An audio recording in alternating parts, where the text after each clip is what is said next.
PIP itu program pemerintah pemberian bantuan kepada siswa usia sekolah mulai dari usia 6 sampai 21 tahun untuk siswa miskin.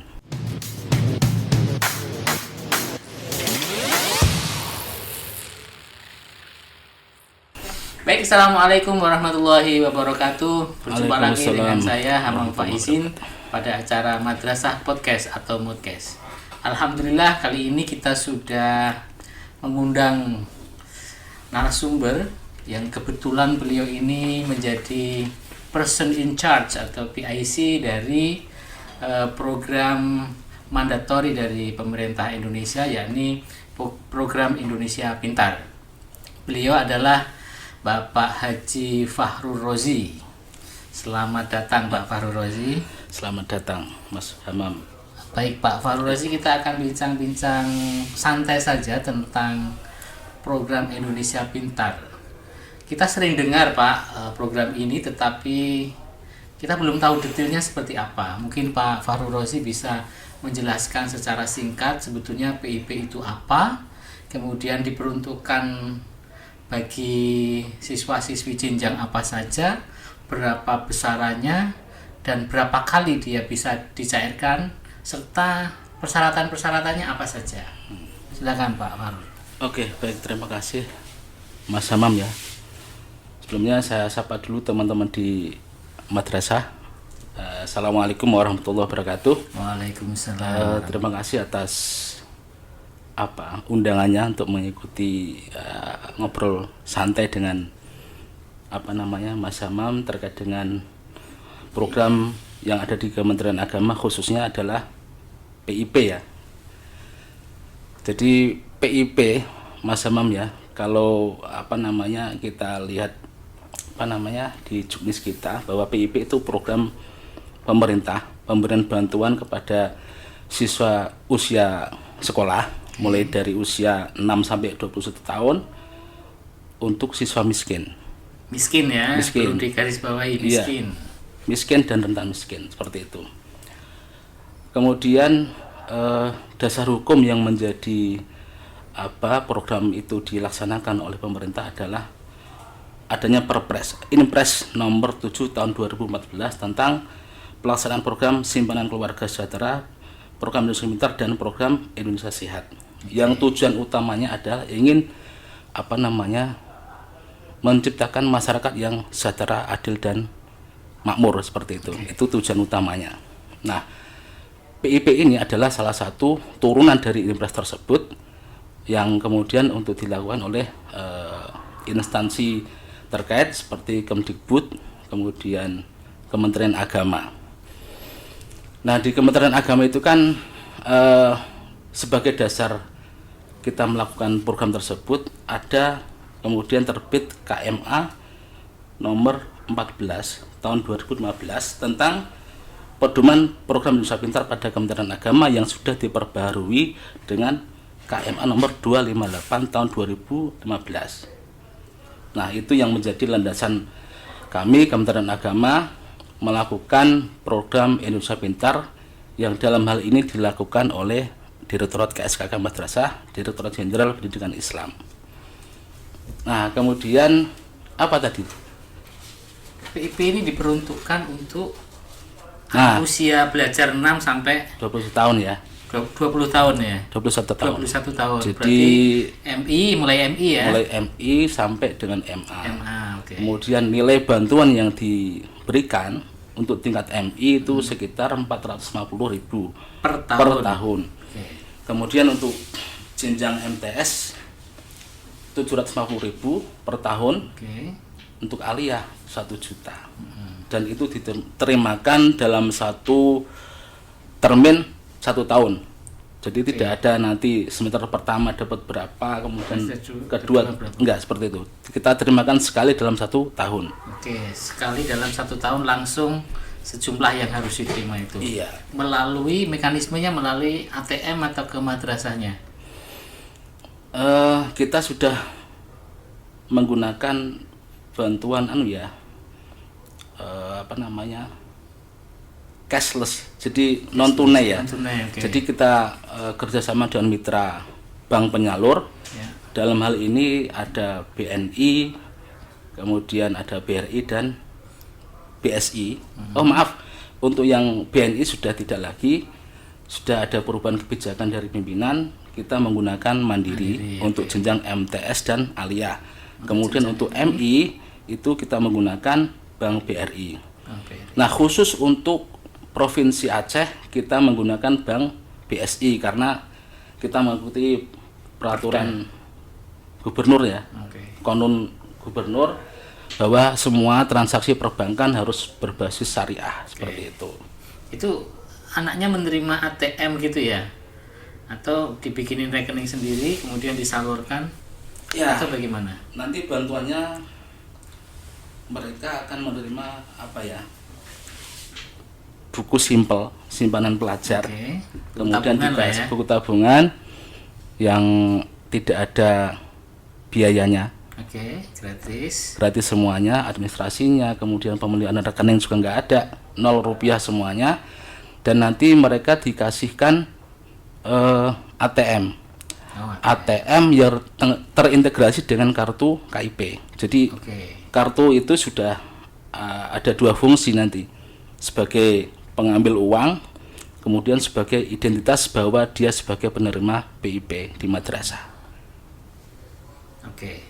Nah, mungkin juga perlu dijelaskan ini Pak soal bagaimana sih mendapatkan layanan PIP ini. Siapa tahu anak-anak madrasah, siswa madrasah ada yang belum mendapatkan ataupun kepala madrasahnya juga belum tahu tentang itu sehingga dia bisa mengajukan. Nah, kira-kira prosedurnya seperti apa? Singkat saja. Ya. Ini apa namanya? Seringkali yang ditanyakan oleh teman-teman daerah ya. Bagaimana cara dapat PIP? Nah, kalau di kita sesuai juknis kita ya di Kementerian Agama, mekanisme untuk memperoleh bantuan PIP itu ada 2 skema ya. Pertama adalah kita yang paling utama adalah mengutamakan data yang sudah terpadan dengan data DTKS Kementerian Sosial. Oke. Karena Kemensos merupakan instansi yang berhak mengeluarkan data miskin. Jadi itu kita ambil dari situ. Jadi pertama-tama data yang kita miliki, data dari EMIS. Jadi EMIS itu merupakan pangkalan data kita Kementerian Agama, mulai dari semualah, mulai madrasah, perguruan tinggi, pontren dan lain sebagainya itu ada di situ semuanya di EMIS. Nah untuk kaitannya dengan PIP, data madrasah seluruh Indonesia kita download, nah, kita unduh, kemudian kita sampaikan kepada Kementerian Sosial untuk kemudian dilakukan pemadanan. Oke.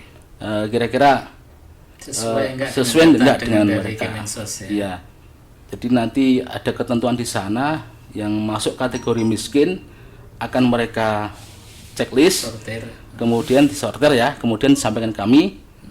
Nah dari hasil itulah itu kita ambil semuanya. Itu sudah data valid ya? Data valid versi DTKS. Versi DTKS. Ya. Lalu Itu satu jalur ya, jalur pertama. ya skema pertama. Skema pertama. Itu nanti kita kita olah kembali untuk kelengkapan profil siswanya, baru kemudian kita tetapkan sebagai penerima PIP. Kemudian untuk skema kedua, jika memang anggaran masih memadai, artinya untuk tahap pertama itu sudah selesai dilakukan, kemudian masih ada sisa anggaran, nah, akan kita lakukan usulan madrasah. Madrasah mengusulkan ya? Mengusulkan. Jadi ini kebijakan di kami untuk mengcover siswa yang memang tidak terdaftar di DTKS tadi. Oke, jadi skema kedua madrasah mengusulkan ya?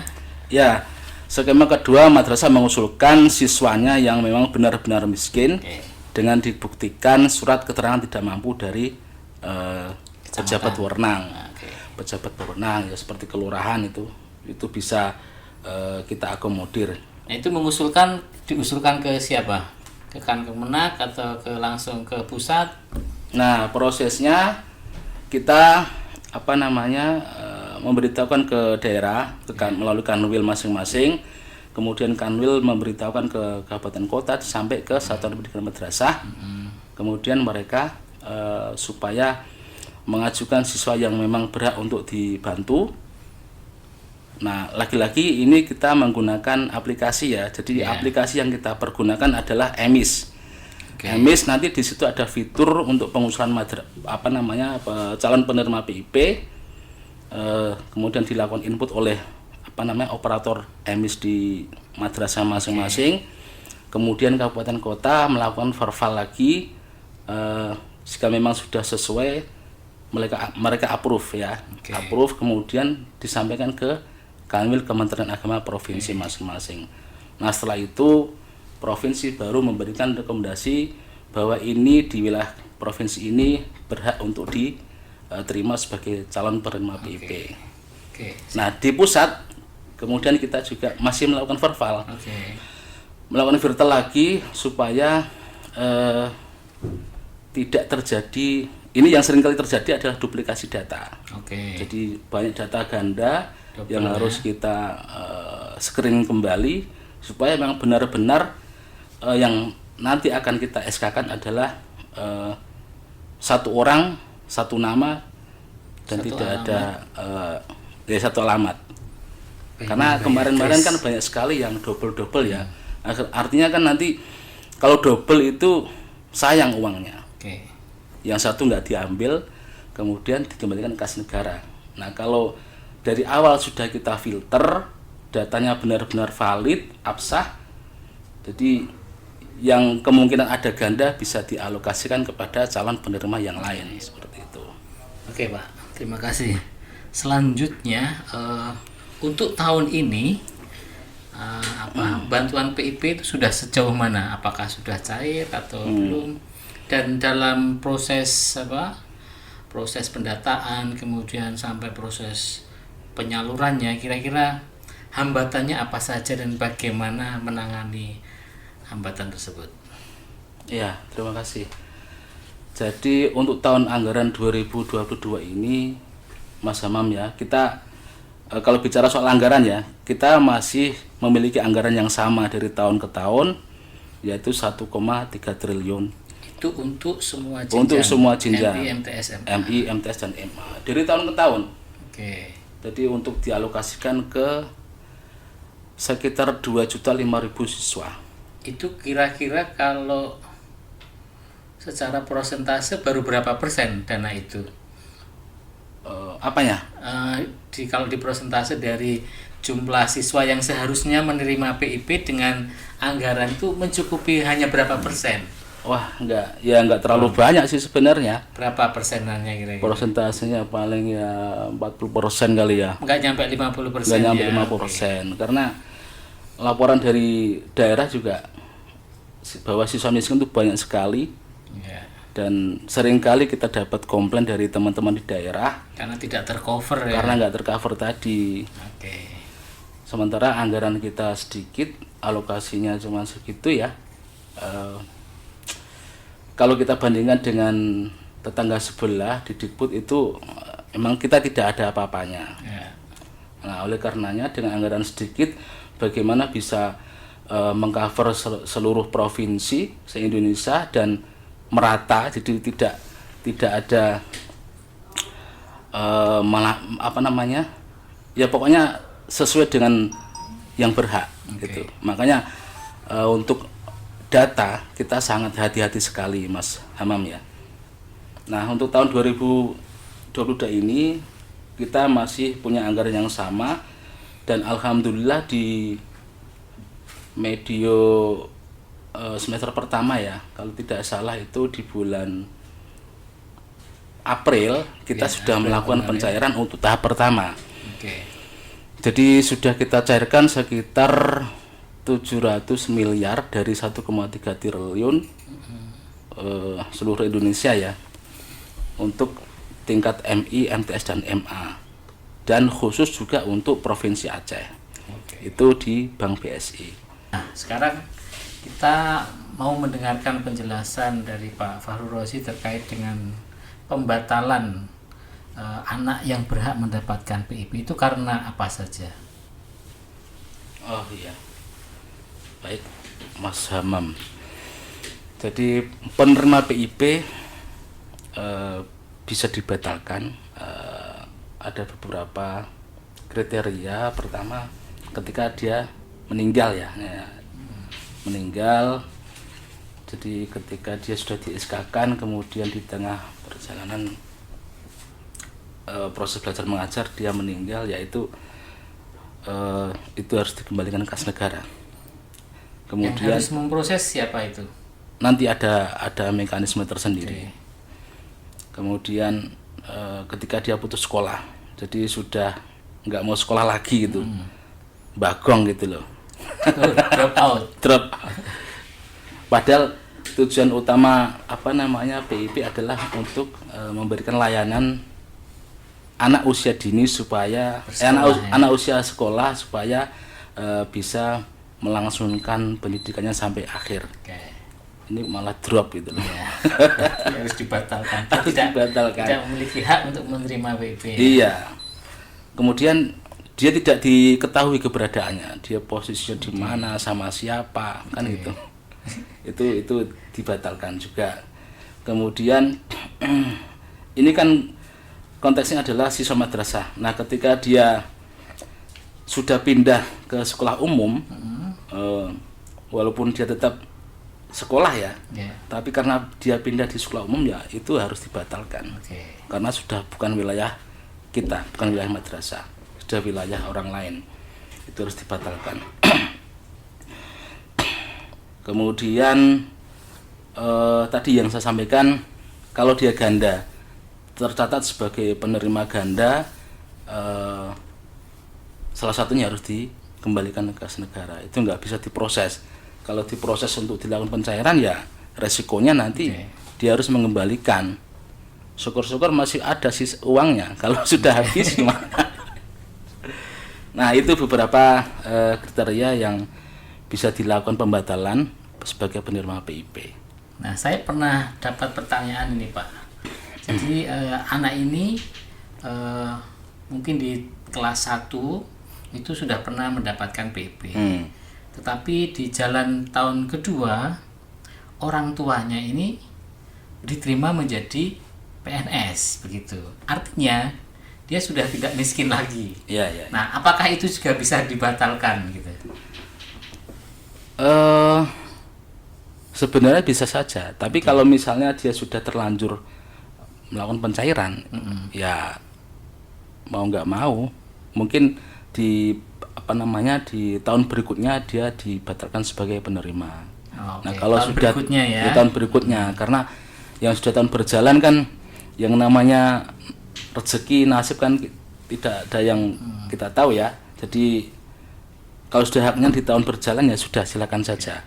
Tapi untuk tahun berikutnya harus diproses untuk dikeluarkan dari sebagai penerima PIP. Nah, itu yang memproses siapa kira-kira, Pak? Sekolah atau gimana? Dari pihak madrasah. Pihak madrasah ya. Nah, kan setiap kali kita mau melakukan pencairan, Mas Hamam ya, kita melakukan verbal. Jadi verbal itu nanti ada kolom pilihan siswa Hamam Faizin misalnya masih aktif apa tidak. Nah, itu dipencet nonaktif dengan keterangan orang tuanya sudah mampu. Katakanlah seperti itu.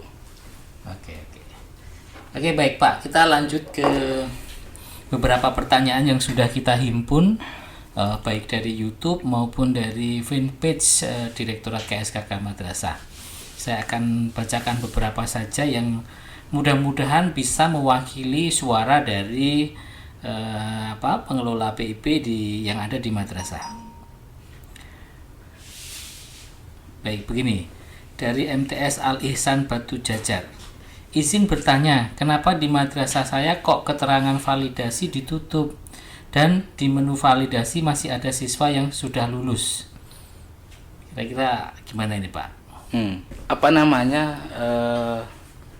Untuk verbal ini, verifikasi dan validasi data itu kan yang melakukan bukan teman-teman di pusat, Oke. Jadi teman-teman di daerah yang memang itu tahu kondisi siswanya masing-masing. Oke. Jadi kalau masih ada keterangan aktif, Tertutup, tidak aktif atau aktif. itu bukan wilayah kami di pusat. Itu memang mungkin ada operator yang kelewatan ya. untuk mencet aktif dan tidaknya. Oke. Jadi memang dari operator lokal atau operator madrasahnya harus benar-benar ekstra hati-hati dalam melakukan verifikasi dan validasi data. Iya, betul. Oke, baik. Pertanyaan berikutnya. Bila anak tersebut dinonaktifkan oleh pihak madrasah padahal mendapatkan PIP, maka di madrasah yang baru belum berstatus mendapatkan PIP, apakah itu bisa diaktifkan melalui aplikasi SIPMA, sorry, ya. Ya, Jadi bisa dia juga pindah madrasah. Gitu, ya. Nah, itu masih bisa, Mas, sebenarnya. Jadi ketika dia pindah ke madrasah sebelah, ya lagi-lagi dia harus lapor ya. Kalau nggak lapor nanti bisa double data. Itu terjadi banyak sekali. Jadi anak-anak siswa kita tidak melapor ke madrasah yang baru. Ya. Akhirnya ketika ada pendataan ulang, itu dia di madrasah yang baru terkadang ya menjadi penerima yang baru. Penerima yang lain, sementara di madrasah yang dia tinggalkan masih tercatat. Nah, itu nanti double penerima, hanya beda madrasah. Nah, itu yang kita tidak inginkan. Oke, ini dari Madrasah Ibtidaiyah Muslimin Golewang. Assalamualaikum, izin bertanya. Waalaikumsalam. Mengapa kuota siswa penerima PIP kok tiap tahun tidak berubah? Nah, ini pertanyaan menarik. Gimana, Pak? Tidak berubah apanya ya? Tidak berubah jumlahnya. Nominal angkanya atau apanya? Ya, nominal angkanya. Ya. Atau kuota penerima. Nah, tadi sudah saya jelaskan di awal ya. Jadi anggaran kita kan dari tahun ke tahun hanya segitu terus ya. 1,3 triliun yang harus kita bagi secara merata, secara proporsional seluruh madrasah di Indonesia. Nah, makanya kita harus juga selektif dalam melakukan pendataan. Nah, kemudian terkait dengan nominal bantuannya, ya memang itu sudah regulasinya seperti itu, bahwa untuk MI itu 4,5, kemudian MTS 7,5 dan Aliyah 1 juta. Dan peruntukannya pun untuk keperluan pribadi siswa. Bantuan personal siswa yang bisa digunakan untuk membeli buku, kemudian membeli seragam, bisa juga seperti itu. Oke, Pak Fahrul Rozi, mungkin ada kata-kata penutup terutama terkait dengan PIP yang bisa memberikan semangat pada pengelola operator dan juga memberikan rasa nyaman kepada baik penerima PIP maupun yang belum menerima PIP. Silakan. Iya, terima kasih. Jadi Bapak dan Ibu seluruh Indonesia ya, teman-teman guru, teman-teman anak-anak siswa kita, bahwa PIP memang merupakan program pemerintah yang menurut saya ini sangat bagus sekali untuk selalu dikembangkan, dan bahkan kalau perlu ditambahkan anggarannya untuk konteks madrasah. Karena sangat mulia sekali adalah tujuannya untuk memberikan pelayanan pendidikan kepada warga negara Indonesia supaya tuntas sekolahnya. Biar enggak bagong seperti itu gitu. Dan tentunya kami sebagai salah satu stakeholder madrasah melihat anggaran yang seperti ini, ya menurut saya masih kurang memadai ya, karena siswa kita madrasah itu sangat banyak sekali dan tentunya yang miskin juga banyak. Nah, dengan anggaran segitu akhirnya kerja kami sangat berat sekali untuk menyeleksi siswa-siswa yang memang benar-benar miskin. Bahkan sering dapat komplain ya. Bahkan sering dapat komplain. Nah, maka dari itu kami selaku pengelola PIP di pusat, dalam hal ini Direktorat KSKK Madrasah, merasa berterima kasih kepada teman-teman di daerah yang telah membantu kami dalam mengelola PIP, baik itu dari sisi pendataan, kemudian dari sisi pencairan dan lain sebagainya, yang menurut kami sangat luar biasa ya effortnya teman-teman di daerah. Kami ucapkan terima kasih. Nah, kemudian bagi yang belum menerima silakan bersabar ya. Ya, karena tadi seperti saya sampaikan, tidak mudah memang mengelola anggaran yang kecil, tapi kebutuhannya banyak. Jadi memang harus ekstra yang harus kita lakukan. Seperti itu Mas Hamam ya. Oke, baik, terima kasih Pak Ozi atas penjelasan mengenai PIP dan hal-hal yang terkait dengan PIP.